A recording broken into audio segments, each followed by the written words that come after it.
Soybean curry కోసం ముందు రోజు నైట్ నానబెట్టుకున్న వాటిని కుక్కర్లో యాడ్ చేసుకొని కొద్దిగా ఉప్పు నీళ్ళు యాడ్ చేసుకొని ఒక 3-4 విజిల్స్ వచ్చేంత వరకు కుక్ చేసుకోవాలి.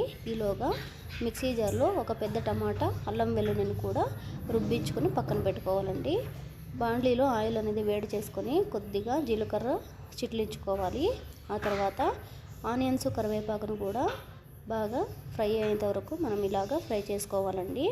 ఇప్పుడు ముందుగానే రుబ్బు పెట్టుకున్న టమాటా, అల్లం వెల్లుల్లి పేస్ట్ని ఇందులో యాడ్ చేసుకోవాలి.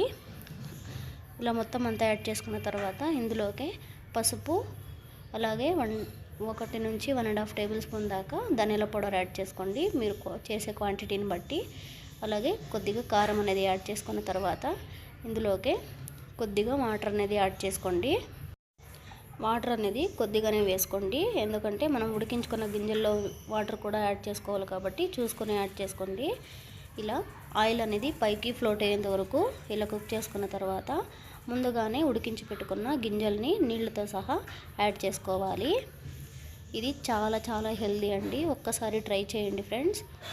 మనం ముందుగానే కొద్దిగా ఉప్పు అనేది వేసుకుంటాం కాబట్టి చూసుకొని ఇంకొద్దిగా యాడ్ చేసుకోండి. అలాగే 2 నిమిషాల పాటు ఉడికించుకున్న తర్వాత ఫైనల్గా కొత్తిమీర యాడ్ చేసుకొని జస్ట్ 1 నిమిషం పాటు మనం మగ్గించుకొని స్టవ్ ఆఫ్ చేసుకోవడమేనండి. నేను పీసీఓడి డైట్ అనేది ఫాలో అవుతాను కాబట్టి ఒక చిన్న కప్పు దాకా రైస్ అనేది తీసుకుంటున్నాను ప్రజెంట్కి. అలాగే సోయాబీన్ కర్రీతో పాటు నేను ఇక్కడ ఒక క్యారెట్, అలాగే కీరా దోసకాయలని యాడ్ చేసుకుంటున్నాను హెల్దీ అయిన ప్లేట్ని.